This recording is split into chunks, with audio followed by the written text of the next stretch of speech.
Now, like I said many times, I want to do them all at the same time.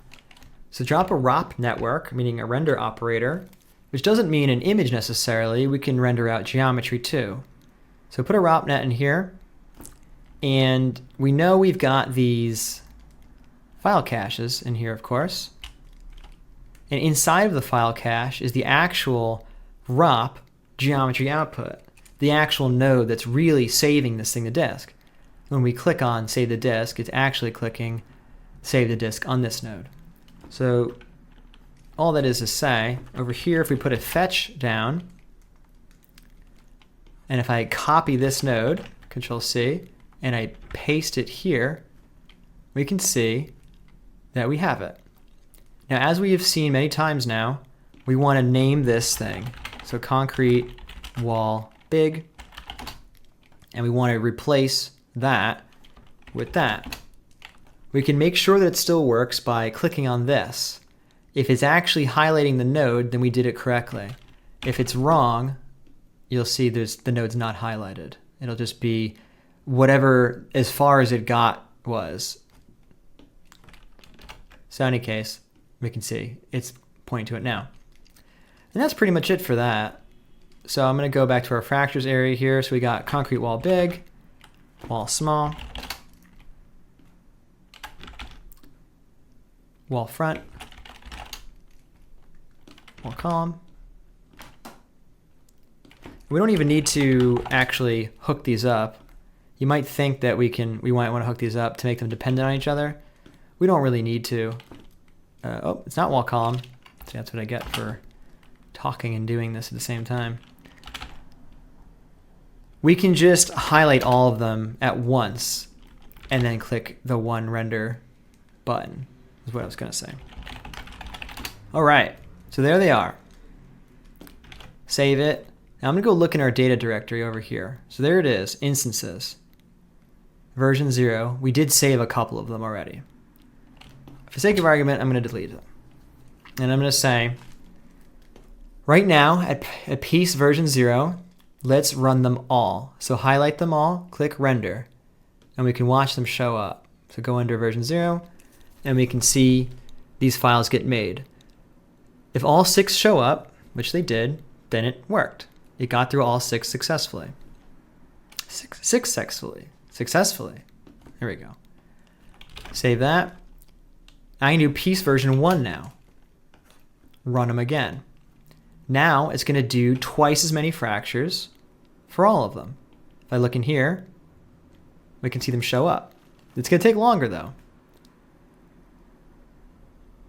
Not super long, but not nothing. And this is why we want to cache them, because we don't want to wait for all this every time we want to switch between high res and low res.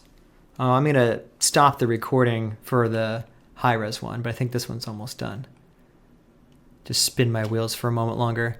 You can see that, let's say, the file size of, let's say, concrete wall big at 4,162 should be approximately twice as large as this one. It's a little less than twice as large, but you get the idea. And of course, version 2, this one will take a moment, so I am gonna, see that they start to show up. And I'll press F10 here though to let it go on its own. There you go, all done. Didn't take that long, in fact.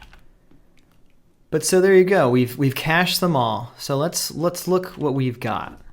So if we go to piece version 0 here, and I turn them all on, it doesn't take that long to load because it's just reading from the disk.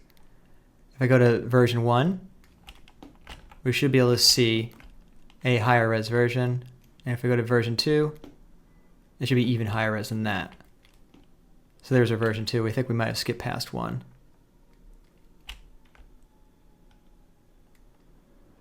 Sometimes it needs a little help, a little reminder again that it should be reloading these things. But certainly if we look here, we can see 0, 1, 2, which we would expect because it's just tied to the file cache path. The same one that it wrote to, it's going to be the same one that it reads from, load from disk. So let's do a lot of our work at 0 for now, because of course that'll be faster as we continue through the lesson. And then later on, we can push up to the other versions. Just before we go, keep in mind, anything could be changed per one of these. That's why we set it up this way. If I wanted the floor to be maybe a slightly different material even, or I just wanted to have more pieces for any reason, I could come here and I could say, oh, instead of being 10 times that expression, let's make it be 20 times that expression. So there's just always going to be more pieces, maybe, for the ground. Why would you do that?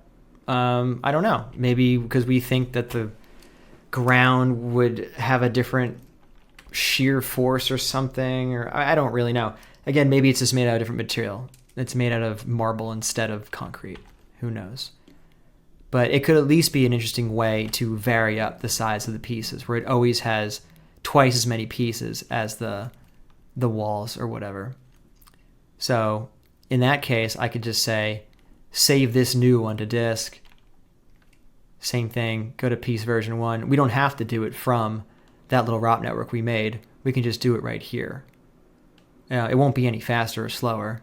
Just the ROP network is good for doing a whole bunch of them at once. So I'm just going to finish doing the second one. And then let's actually put the building back together now. This will be the really fun part, I think. Or everything. I mean, this was already fun, of course.